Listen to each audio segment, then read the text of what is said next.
Hello and welcome to the third and final Photoscape tutorial from SU Business Angels. In parts 1 and 2 we covered how to edit photographs, including lightening them, cropping them, resizing them.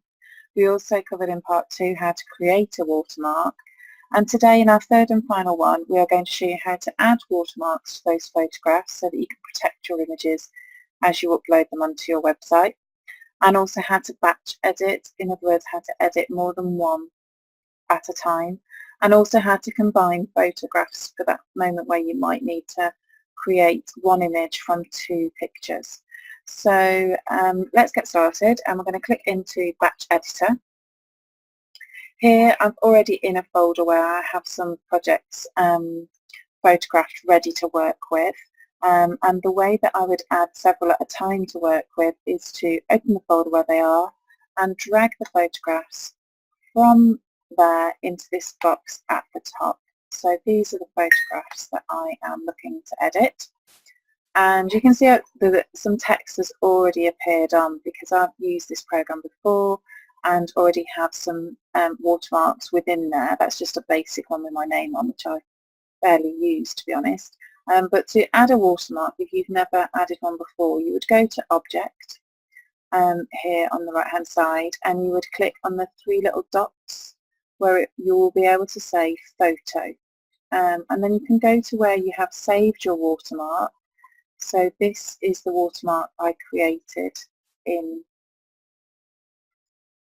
the second video. And here you can see I've actually resized it down, so I just use the editor tool just to crop around the text once I'd created the watermark that you saw me create in part 2, just so it's easy to manoeuvre around really.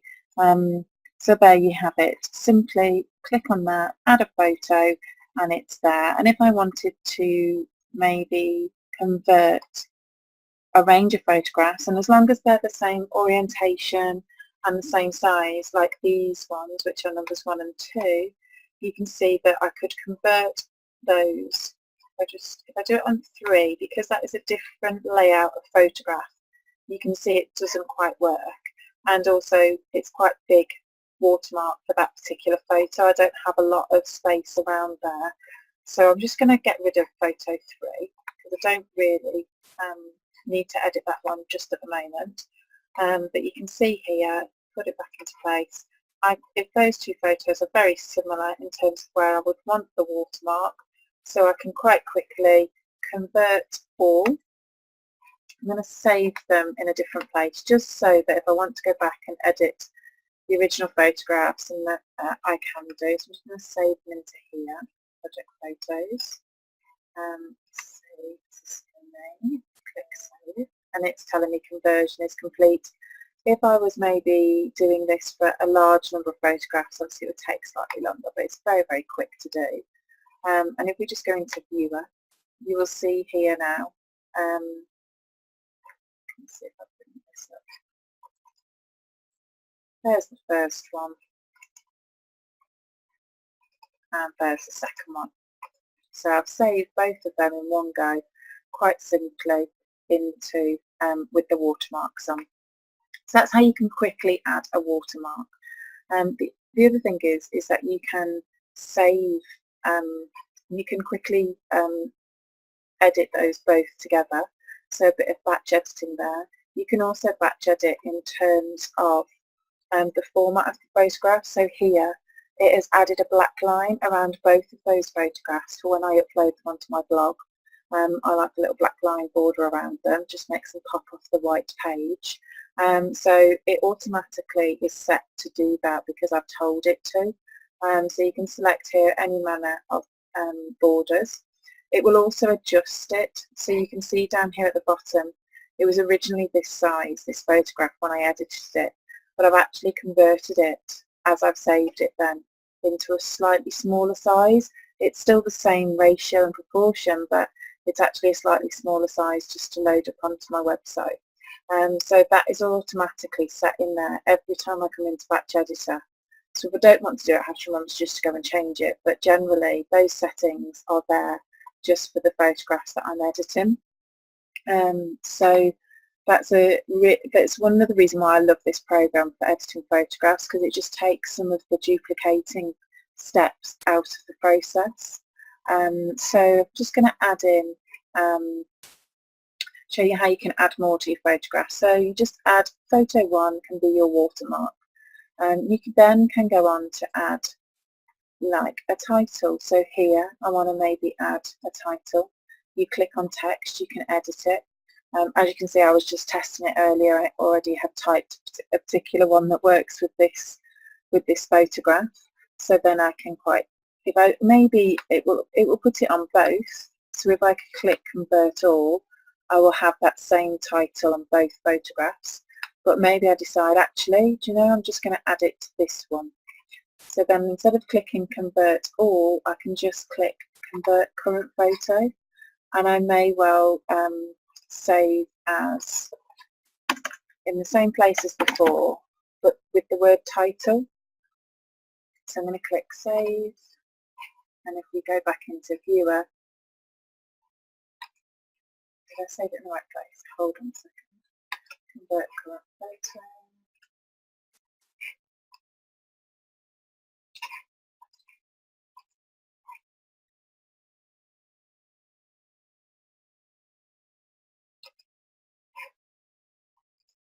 Oh, I think it did it. I was just a bit quick, maybe.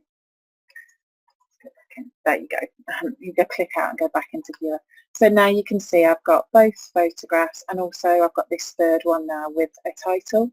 It just gives you a few more options of what you might use them for or where you might use them online. So that was quite simple to do. Go back into batch editor. The other thing you might like to do is, for example, I'll bring this one back in to work with. So I think that actually on this one in particular, I'm going to add the white watermark. So find my new watermark white. So it's the same watermark but in a white colour, just because it will pop off this particular one a bit easier, like so. And then I maybe want to add different text.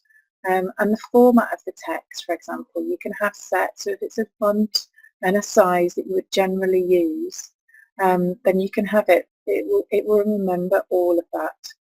So I'm going to show you how you can set it as a configuration. So here, if I open config, I've got one here that I've used quite a lot actually. It's this one, which is called blog items. So basically, I just need to add the watermark again.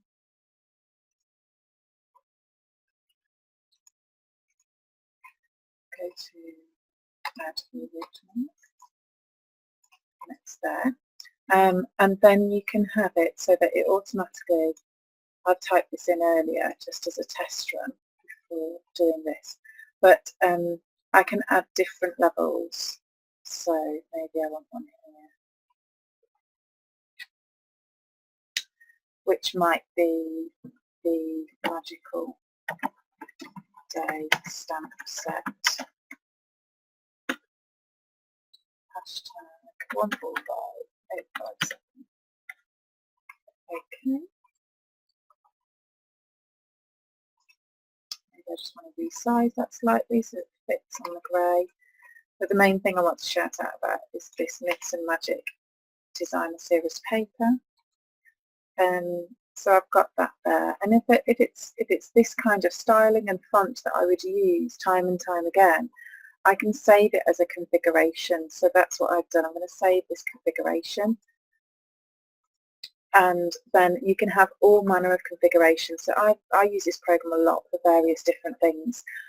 So I've got different configurations in here that I've used. I'll be updating them now. I've created a new watermark, but maybe, for example, I did some where I had just a simple title.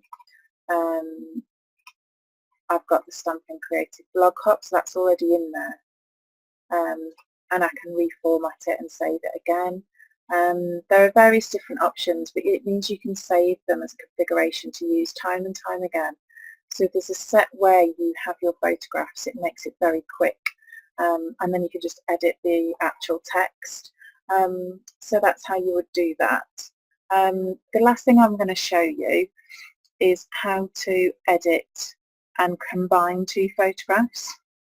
So particularly because I've got these two cards that are very similar, I'm just going to go into projects, and I've clicked on combine here at the top. I'm going to drag them up like I did before with the batch editing, and here I select whether I want them down, which means one on top of the other, or maybe you want to just to resize it so you can see, or maybe I want them side by side, and then you can set the reference size of how big you want them. So I can shrink them so they'll work wherever I want them. You can adjust the margins, how much white space you want between the two photographs, whether you want it particularly rounded or more square looking. And so you can adjust the margin colour. You can even change that. So if you want a purple border, then you can add that. You can add if you want to frame around the actual images themselves. And so you can then save. I'm going to go back to white.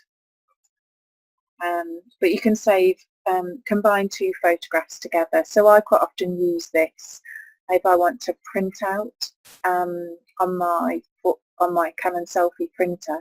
I want to print out a photograph, but I want to use two small photographs for my memories and more. I'll add them in here and then print, so I get like two little ones for the 3x4 pockets. I'll potentially use this to do that, which is quite handy. If maybe you wanted them on one top of the other for something like Pinterest, then you can combine them in here.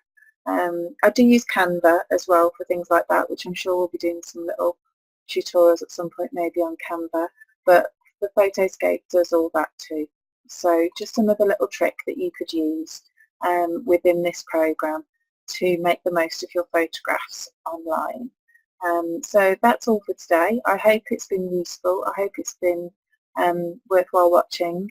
Would love any feedback or comments, and you can check out any more videos that we're doing in the future and any more that we've already done over on our YouTube channel, SU Business Angels, and also on our Facebook page.